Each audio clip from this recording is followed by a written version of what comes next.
చరిత్రలో మరి దేవుడు మరి మొదటి శతాబ్దంలో పెంతుకోస్తు పండగ దినాన మరి ఆ మేడగదిలో కూడి ఉన్న 120 మంది మీదకి కూడా పరిశుద్ధాత్మునిగా దిగివచ్చాడు. పరిశుద్ధాత్ముడు దిగివచ్చాడు. మరి ఈ కృపాయుగంలో కూడా ఎప్పుడైనా అలాంటి సంఘటన జరిగిందా? చూద్దాం ఒకసారి. మన చరిత్రలోకి వెళ్ళి చూస్తే 20వ శతాబ్దంలో, ఇప్పుడు 20వ శతాబ్దంలో ఇక్కడ అమెరికా ప్రాంతంలో లాస్ ఏంజల్స్ ప్రాంతంలో, కాలిఫోర్నియాలో మళ్ళీ ఇదే సంఘటన మళ్ళీ రిపీట్ అయింది. దేవుని నామానికి మహిమ కలుగునుగా. గట్టిగా చప్పట్లు కొట్టి దేవుని నామాన్ని మహిమపరుద్దాం. అంటే అప్పుడు చేసిన దేవుడు ఎప్పుడైనా చేయగల సమర్థుడు. దేవుని ఒక వాక్యం చెబుతుంది, 2-3 ఆయన నామంలో కూడి ఉంటే వారి మధ్యన ఆయన ఉంటాడంట. దేవుని నామానికి మహిమ కలుగును గాక. వారి మధ్యన ఆయనే ఉంటానంటున్నాడు. ఆయన అభిషేకాన్ని కూడా, ఆయన ఆత్మని కూడా తప్పకుండా ఇస్తాడు. ఆయన ఇచ్చుటకు సమర్థుడు. ఆయన యొద్దకు వచ్చిన వారిని ఆయన ఏమాత్రము త్రోసివేసే దేవుడు కాదు. దేవుని నామానికి మహిమ కలుగును గాక. అందుకే మనము తరతరాలు క్రైస్తవులుగా ఉండకూడదు. మనం అంటే నామకార్థ క్రైస్తవ భక్తి పనికిరాదు. మా తాతలు క్రైస్తవులండి, వారి తాతలు క్రైస్తవులండి, మా ముత్తాతలు క్రైస్తవులండి. దేవుడి దగ్గర సీనియారిటీ కాదు, సిన్సియారిటీ కావాలి. దేవుని ఆత్మను నీవు పొందుకోవాలి. నీవు వెలిగించబడి అనేకుల్ని వెలిగించాలి, లోకాన్ని వెలిగించాలి. దేవుని నామానికి మహిమ కలుగును గాక. మనం చూద్దాం.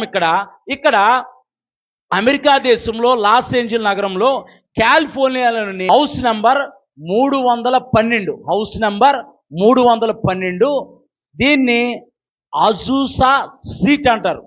అజూసా చెప్పండి అందరూ. అజూసా స్ట్రీట్ అంటే వీధి. అజూసా వీధి అనే వీధిలో 312 నెంబర్ అనే ఒక గృహం ఉందన్నమాట, పాడుపడిపోయిన గృహం. ఇక్కడ ఈ గృహంలో ఒక దైవజనుడు కొంతమంది విశ్వాసుల్ని కూడగట్టుకున్నాడు. ఈ దైవజనుడి పేరు ఏంటంటే విలియం జే సీమోర్. ఈ దైవజనుడు ఎవరు అనంటే ఒక కన్ను లేని వికలాంగుడు. అంటే ఇక్కడ ఒక కన్ను లేని వికలాంగుడు, కానీ ఇతనికి ఆసక్తి ఉంది. పరిశుద్ధాత్మ అభిషేకాన్ని నేను పొందుకోవాలి, పరిశుద్ధాత్మ అగ్ని అభిషేకాన్ని నేను పొందుకోవాలని ఆసక్తి ఉంది. ఇతడు ఎవరు అని చెప్పేసి చరిత్రలోకి వెళ్ళి చూస్తే వీళ్ళ తల్లిదండ్రులు ఆఫ్రికన్స్. ఆ రోజుల్లో 18వ శతాబ్దము, ఆ టైంలో 18వ శతాబ్దంలో ఆ రోజుల్లో నల్ల జాతీయుల్ని తెల్ల జాతీయులు కొనుక్కునేవాళ్ళు. ఎందుకు కొనుక్కునేవారంటే బానిసలుగా కొనుక్కునేవారు అనమాట, వారింట్లో నానా చాకిరీ చేయటానికి. ఇలాగా ఈ విలియం జే సీమోర్ యొక్క తల్లిదండ్రులు బానిసలుగా వచ్చారు ఆ దేశానికి, అమెరికాకి బానిసలుగా వచ్చారు. ఇతరు కూడా బానిసగా అమ్మివేయబడిన వాడే. బానిసలంటే మనలాంటి మనుషుల్లాంటిగా ఉంటారు, కానీ మనుషుల్లాగా వారిని చూడరు. మనకి ఎదురుగా ఏదైనా కుక్క వచ్చిందనుకో గట్టిగా దాన్ని గదుగుతాం, గట్టిగా చీపో అని అంటాం. బానిసలనైతే కుక్కల కంటే హీనంగా చూస్తారు. యజమానుడు కొడితే తిరగబట్టడానికి బానిసకు అధికారం లేదు. యజమానుడు చంపినా సరే బానిసకు తిరగబట్టడానికి అధికారం లేదు.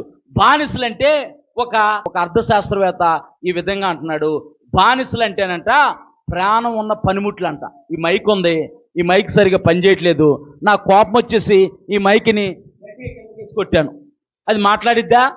మాట్లాడదు. అంటే ప్రాణం ఉన్న పనిముట్లతో ఒక శాస్త్రవేత్త పోల్చాడు బానిసలు.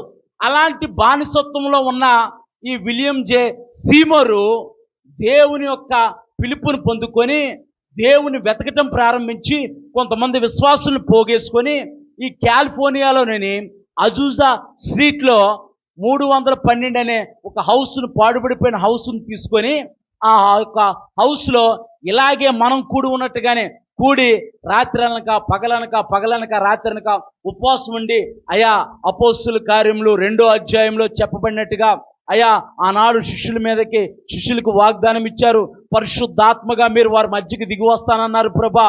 అయా పరిశుద్ధాత్మ అభిషేకాన్ని వారు పొందుకుంటానన్నారు, పరిశుద్ధాత్మతో వారు నింపుతానన్నావు ప్రభా. అయా ఆనాడు చేసిన దేవా ఈనాడు కూడా చేయగల సముద్రుడు నాయన. అయా నేను కూడా పరిశుద్ధాత్మ అభిషేకాన్ని పొందుకోవాలి, పరిశుద్ధాత్మలో బాప్తిసం పొందుకోవాలని వీరందరూ కూడా రాత్రనక పగలనక కన్నీళ్ళతో ఉపవాసం ఉండి ప్రార్థన చేస్తూ ఉంటుంటే దేవుడు ఒక గొప్ప అద్భుతాన్ని చేశాడు. దేవుని నామానికి మహిమ కలుగును గాక. దేవుడు పక్షపాతి కాదు, ఆయన అబద్ధమాడుటకు ఆయన నరుడు కాదు, భూమి ఆకాశాలు సృష్టికర్త అయిన యెహోవా దేవుని నామానికి మహిమ కలుగును గాక. అప్పుడు వాగ్దానం ఇచ్చిన దేవుడు ఇప్పుడు మనకు వాగ్దానం ఇచ్చాడు. మనకు ఆసక్తి ఉంటే, మనకు గనక తృష్ణుంటే, మనం గనక దేవుని సన్నిధిలో ప్రాధేయపడి అయ్యా నీ పరిశుద్ధాత్మ అభిషేకంతో నన్ను నింపు ప్రభా, నీ పరిశుద్ధాత్మ అభిషేకంతో నా కుటుంబాన్ని నింపు ప్రభా, నీ పరిశుద్ధాత్మ అగ్నితో అయ్యా నన్ను మండించు ప్రభా, నాలో ఉన్న ప్రతి విధమైన అపవిత్రతని తీసివేయి ప్రభా, కాల్చివేయి ప్రభా, నన్ను నూతన పరచు ప్రభు అని అంటే ఇప్పుడు కూడా పరిశుద్ధాత్ముడు నీ మీదకి రావటానికి సిద్ధంగా ఉన్నాడు. దేవుని నామానికి మహిమ కలుగును గాక. వీరందరూ కూడా ఆ అజూజా స్ట్రీట్లో కాలిఫోర్నియా నగరంలో ఉండి వీళ్ళందరూ కూడా ఆ యొక్క అజూజా స్ట్రీట్లో ఉన్న ఆ యొక్క వీధిలో ఉన్న 312 అనే ఆ ఇంట్లో కూర్చొని వీరు రాత్రనక పగలనక ప్రార్థన చేస్తూ ఉండంటే ఏప్రిల్ 9వ తారీఖున 1906 సంవత్సరంలో ఏప్రిల్ 9వ తారీఖున ఆనాడు మేడ గదిలోకి పరిశుద్ధాత్మ దేవుడు దిగి వచ్చినట్టుగా వారి మీదకి కూడా దిగి రాగానే వారు కూడా పరిశుద్ధాత్మతో నింపబడి అన్ని భాషలు మాట్లాడటం మొదలు పెట్టారు. గట్టిగా చప్పట కొట్టి దేవుని నామానికి మహిమ కలుగును గాక. దేవుని నామానికి మహిమ కలుగును గాక. ఆనాడు చేసిన దేవుడు ఎప్పుడైనా చేయగల సమర్థుడు. దేవుని నామానికి మహిమ కలుగును గాక. ఈ విలియం సీమోర్ అనే దైవజనుడు ఒక కన్ను లేని వికలాంగుడు అయినప్పటికీ కూడా దేవుని యొక్క అభిషేకం కొరకు, దేవుని యొక్క ఆత్మ కొరకు తృష్ణగొని ఆయన ప్రార్థన చేస్తూ ఉంటుంటే కొంతమంది విశ్వాసుల్ని కూడబెట్టుకొని వారందరూ కూడా మనందరం కూడా పరిశుద్ధాత్మ అభిషేకం కొరకు ప్రార్థన చేస్తామని చెప్పేసి వారందరూ కూడి రాత్రనక పగలనక ప్రార్థన చేస్తూ ఉంటుంటే 1906 సంవత్సరము ఏప్రిల్ 9వ తారీఖున పరిశుద్ధాత్మ అగ్నితో వారు రగిలించబడి వారు అనేకుల్ని వెలిగించారు. దేవుని నామానికి మహిమ కలుగును గాక. ఈ వార్త తెలియగానే అప్పటి వరకు కూడా పరిశుద్ధాత్మ యొక్క అభిషేకాన్ని ఎవరో పొందుకోలా. అది చరిత్రలో రాయబడినట్టుగానే ఉంది, అది చరిత్రగానే ఉంది. ఈ యొక్క విలియం జే సీమోర్ అనే దైవజనుడు దేవుని ఆత్మతో నింపబడాలనే ఆసక్తితో ఈయన తృష్ణగొని ఈయన ప్రార్థన చేస్తూ ఉన్నాడు. ఈ సమాచారము ప్రపంచ దేశాల నలుమూలలకి వ్యాపించింది. దేవుని నామానికి మహిమ కలుగును గాక. ప్రపంచ దేశాల్లో నలుమూల ఉన్న వారు అందరూ కూడా ఆ యొక్క ప్రాంతానికి రావటం మొదలు పెడితే వీరు ఒక చిన్న పాడుబడిపోయిన ఇంట్లో కూర్చొని వీరందరూ ప్రార్థన చేస్తున్నారు. వీరందరూ జనం పెరిగిపోగానే మళ్ళీ అదే వీధిలో ఉన్న ఒక 2 అంతస్తుల భవనాన్ని, ఒక గుర్రపుశాలని అద్దెకు తీసుకొని అక్కడ పగలనక రాత్రనక కూడా ప్రార్థన జరుగుతూ ఉండేయంట. అలాగా వారమంతా కూడా ప్రార్థన జరుగుతూ ఉండేయంట. అనేక దేశాల నుంచి వచ్చిన అనేక మంది భక్తిపరులు, అనేక మంది దైవజనులు, అనేక మంది సువార్థికులు పరిశుద్ధాత్మ అభిషేకాన్ని పొందుకొని ప్రపంచ దేశాలకు మిషనరీలుగా, సువార్థికులుగా, సేవకులుగా, ప్రవక్తలుగా వెళ్ళి అనేక దేశాలను వెలిగించారు. దేవుని నామానికి మహిమ కలుగును గాక. అప్పుడు చేసిన దేవుడు ఇప్పుడు కూడా చేయగల సమర్థుడు. దేవుడు మనకిచ్చిన ఈ పరిచర్యను, యేసుక్రీస్తు పునరుద్ధాన శక్తి పరిచర్యను దేవుడు తన పరిశుద్ధాత్మ అగ్ని అభిషేకంతో నింపి భూదిగంతముల వరకు మన సాక్షులుగా చేయబోతున్నారు. దేవుని నామానికి మహిమ కలుగును గాక. గట్టిగా నమ్మిన వారు చప్పట్లు కొట్టి దేవుని నామాన్ని మహిమపరుద్దాం. వీరందరూ కూడా అక్కడికి వచ్చి వీరందరూ కూడా అన్ని భాషలు మాట్లాడటం మొదలు పెట్టారంట. దేవుని అగ్నితో వీళ్ళు రగిలించబడ్డారు, దేవుని ఆత్మతో నింపబడ్డారు. వీరు కూడా జర్మను, లాటిన్ భాషలో అనేక భాషలు మాట్లాడుతూ ఉంటే అనేక మంది దైవజనులు రేపబడి దేవుని ఆత్మతో నింపబడి దేవుడు వారిని మన ప్రదేశానికి వారు వెళ్ళి ఆ ప్రాంతాల్లో గొప్ప పరిచయం చేయటం ప్రారంభించారు. అక్కడ కూడా దేవుడు పరిశుద్ధాత్మ దేవుడే. మానవుని యొక్క నియమంతో ఆ కూటాలు జరిగే కాదంట. అంటే మానవుని యొక్క నియమం అంటే మానవుడు ఏం చేస్తాడు, మనం 2 గంటలు పెట్టుకుంటాం, ఉదయం 8 గంటల నుంచి ఉదయం 10 గంటల వరకు, ఒక 2 గంటలు. కానీ పరిశుద్ధాత్మ దేవుడే 3 పూట్ల కూటాలు జరుగుతుండేవంట. గుడ్డివారు కళ్ళు తెరవబడ్డాయి, పక్షవాయువు గల రోగులు బాగుపడ్డారు, కుష్టివారు బాధపడ్డారు, అనేక పీడిత దురాత్మల చేత బాధపడేవారు కూడా అనేక మంది అక్కడ స్వస్థత పొందుకొని సాక్షులుగా నిలబడి అనేక మంది జీవితాలను బాగు చేసేవారుగా మార్చబడ్డారు. దేవుడు మనకిచ్చిన ఈ యేసుక్రీస్తు పునరుద్ధాన శక్తి పరిచర్యను కూడా దేవుడు తన పునరుద్ధాన శక్తితో నింపి దురాత్మలను వెళ్ళగొట్టే అభిషేకము, అనేక మంది చీకటి చేత బాధింపబడే వారికి విడుదల కలిగించే అభిషేకాన్ని దేవుడు మనకి ఇవ్వబోతున్నాడు. అది నాకొక్కడికే ఇస్తానని దేవుడు అంటలా, మనందరికి ఇస్తానంటున్నాడు. ఆసక్తి గలవారు ధన్యులు, వారు దీన్ని పొందుకుంటారు. దేవుని నామానికి మహిమ కలుగును గాక. నీకు ఆసక్తి ఉందా? తాళాలు తీసుకో, మందిరం తాళాలు తీసుకో. నా జీవితం వెలిగించబడాలి, నీళ్ళు వెలిగించబడాలి, అనేక మంది జీవితాలు వెలిగించాలనే ఆసక్తి నీలో ఉందా? అప్పులు ఎప్పుడు ఉంటానే ఉంటాయి, బాధలు ఎప్పుడు ఉంటాయి, రోగాలు కూడా నీవు భూమిని విడిచిపెట్టే వరకు కూడా. ఈ వికలాంగుడండి, కన్నులేనుడండి, అందరూ ఎగతాళి చేసి ఉండొచ్చు, నువ్వు బానిసవరా. అప్పట్లో అంట ఆ 18వ శతాబ్దం 20వ శతాబ్దంలో నల్ల జాతీయులు తెల్ల జాతీయులు అనే జాతి వివక్ష ఉండేదంట. మన ప్రాంతంలో కూడా ఉండేది. అంటరానితనం అనే జాతి వివక్ష ఉండేది చాలా కాలం క్రితం. ఇప్పుడు కూడా అలాగే, ఒక కులం పెద్దది, ఒక కులం తక్కువ. క్రైస్తత్వంలో ఆ కులం ఈ కులం అని ఏమీ లేదు, ఒకటే కులం, క్రైస్తవ కులం. దేవుని నామానికి మహిమ కలుగునుగాక. దేవుని బిడ్డలనే కులం, దేవుని నామానికి మహిమ కలుగునుగా. మీరు కూడా ఈ విషయాన్ని గుర్తుపెట్టుకోవాలి. మేము వాళ్ళలో అండే, మేము ఏళ్ళలో అండే చెప్పుకోవడం మానేయాలి. మనం ఎవరో క్రైస్తవులం, దేవుని బిడ్డలం.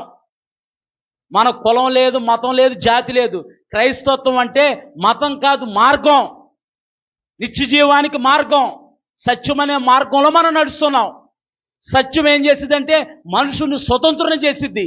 లోకం అనే పాపం నుంచి, పాపం అనే బానిసత్వం నుంచి మనిషిని విడిపించింది. దేవుని నామానికి మహిమ కలుగును గాక. ఇక్కడ జాతి వివక్ష ఉండేది, నల్ల జాతి వారు తెల్ల జాతి వారు అని వివక్ష ఉండేది.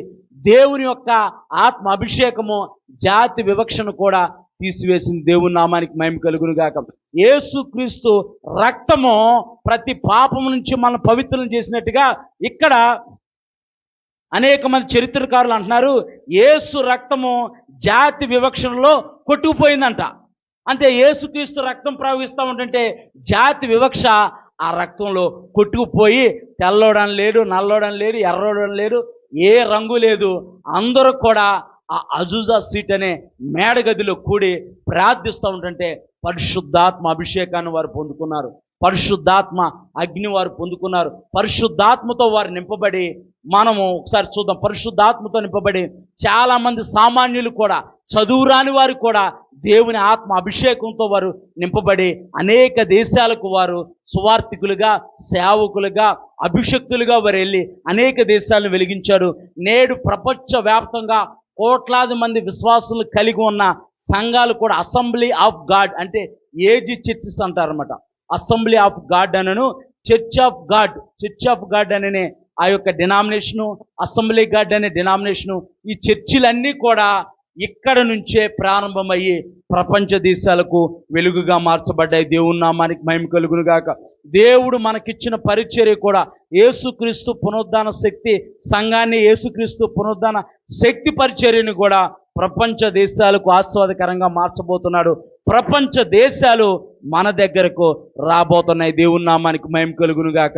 ఈ అసెంబ్లీ ఆఫ్ గాడ్ అలాగే చర్చ్ ఆఫ్ క్రైస్ట్ వంటి పెద్ద పెద్ద సంఘాలు ఆవిర్భించడానికి దేవుడు కృప చూపించాడు. ఈ 1996 సంవత్సరంలో ప్రారంభమైన ఈ ఉద్యమం కూడా ప్రపంచ దేశాలు నలుదిక్కులో కూడా వ్యాపించి అనేక మంది జీవితాల్ని వెలిగించింది. దేవుని నామానికి మహిమ కలుగును గాక. అప్పుడు చేసిన దేవుడు ఇప్పుడు చేస్తాడా, చేయడా? అప్పుడు ఆ యొక్క అజూజా సీట్కి దిగి వచ్చిన పరిశుద్ధాత్మ దేవుడు మన యొద్దకు దిగి వస్తాడా, దిగిరావడా? మనం నమ్మాలి. పరిశుద్ధాత్మ అగ్ని అభిషేకంతో మనం నింపబడాలని అందరం మోకరిద్దాం, అందరం మోకరిద్దాం, అందరం మోకరిద్దాం. అందరూ మోకరించి, అయ్యా నీ ఆత్మ అభిషేకంతో మమ్మల్ని నింపు ప్రభా, నీ పరిశుద్ధాత్మ శక్తితో. రీబాలాకు నమన సకలబా బాబా బాబా రీదాలబా రీదాలబా రియాందాలక రీమాందాలబా షకలబా బాబా బాబా రీకామాలు మన సకల మమ రియాందాలక రీమాందాలబా బాబా బాబా షకలబా రీదాలబా రియాందాలక రహౌతో మన సిక్క మను మన లిబల కుతును మన షకల బాబా బాబా బాబా బాబా రీకా మన కతర మలు మన సకల బాబా బాబా బాబా రీమాందాల బషందారాల బాబా బాబా బాబా. పరిశుద్ధాత్మ తండ్రి, పరిశుద్ధాత్మ దేవ, ఆదరణకర్త మా మధ్యకు దిగిరండి నాయన, మా మధ్యకు దిగిరండి నాయన. ఆనాడు మేడ గదిలోకి దిగి వచ్చిన రీతిగా, ఆనాడు మేడ గదిలోకి దిగి వచ్చినగా ఎవ్వరు అశ్రద్ధగా ఉండొద్దు. మీ రెండు చేతులు కొద్దిగా పైకెత్తి పరిశుద్ధాత్మ దేవుణ్ణి ఆహ్వానిద్దాం. పరిశుద్ధాత్ముడా, నీ ఆత్మ అభిషేకంతో నింపండి. వారి ఆత్మను పొందుకోగానే వారు శక్తితో నింపబడ్డారు, పరిశుద్ధాత్మ శక్తితో నింపబడ్డారు, పరిశుద్ధాత్మ అభిషేకంతో నింపబడ్డారు. మీరు శక్తి పొందుకొని భూదిగంతం వరకు సాక్షులుగా ఉంటారని యేసు ప్రభువు వారు శిష్యులకు వాగ్దానం ఇచ్చినట్టుగా పరిశుద్ధాత్మ అభిషేకంతో మనం నింపబడదాం. పరిశుద్ధాత్ముడా మా మధ్యకు రండి, మమ్మల్ని దర్శించండి. ఆనాడు మేడ గదిలోకి దిగి వచ్చినట్టుగా మీరు దిగి వచ్చినట్టుగా అయా మా మధ్యకు రండి ప్రభా, మమ్మల్ని దర్శించండి ప్రభా. రీబాలకు నమన సకల బాబా బాబా బాబా రీదాల బాబా బాబా బాబా బాబా క్షందారాల బరందాల కరందాల బా రీదాల బా రీబాల షకాల మామ. ప్రతి విధమైన చీకటి కుటుంబాలపైన, మనుషులపైన ఏలుబడి చేస్తున్న ప్రతి విధమైన చీకటి, ప్రతి విధమైన దురాత్మ, అంధకార చీకటి శక్తులు, చిల్లంగి క్రియలు, బలహీనతలో యేసు సర్వశక్తి గల నామంలో విడుదల కలుగునుగాక. ప్రతి దేహానికి విడుదల కలుగునుగాక, ప్రతి బిడ్డకి విడుదల కలుగునుగాక. యేసు సర్వశక్తి గల నామంలో ప్రతి విధమైన చీకటి సంబంధమైన కార్యాలన్నీ లయపరచబడుగాక, కాలిపోవునుగాక. యేసు రక్తంలో కాలిపోవునుగాక. ప్రభు అయిన యేసుక్రీస్తు రక్తమే జయం. పరిశుద్ధాత్మ తండ్రి, పరిశుద్ధాత్ముడా మా మధ్యకు దిగిరండి. పరిశుద్ధాత్ముడా మమ్మల్ని దర్శించండి నాయన. పరిశుద్ధాత్మ శక్తితో మమ్మల్ని నింపండి ప్రభా. నీకు వందనాలు నాయన, నీకు వందనాలు ప్రభా, నీకు వందనాలు నాయన. బలహీనని బలపరిచే దేవుడివి, బలహీనలకి బలాభివృద్ధి కలగజేయవాడు నీవే. మా సంఘం అంతటినీ ప్రభా, మీరు మాకు ఇచ్చిన కుటుంబాలన్నిటినీ కూడా నీ పరిశుద్ధాత్మ అగ్నితో నింపండి ప్రభా, నీ పరిశుద్ధాత్మ అభిషేకంతో నింపండి ప్రభా. ఏ చీకటి వీరిని ముట్టకుండా, ఏ చీకటి వీరి దరి చేరకుండా నీ అగ్ని వారికి, వారి బిడ్డలకి, వారి కుటుంబాలకి కావలిగా ఉండునుగాక. దేవుడు ఒక వాగ్దానాన్ని మనకిస్తున్నాడు. మన చుట్టూ దేవుని అగ్ని ప్రాకారంగా ఉంటుంది. దేవుడు తన పరిశుద్ధాత్మ అభిషేకంతో మనల్ని మండించబోతున్నాడు.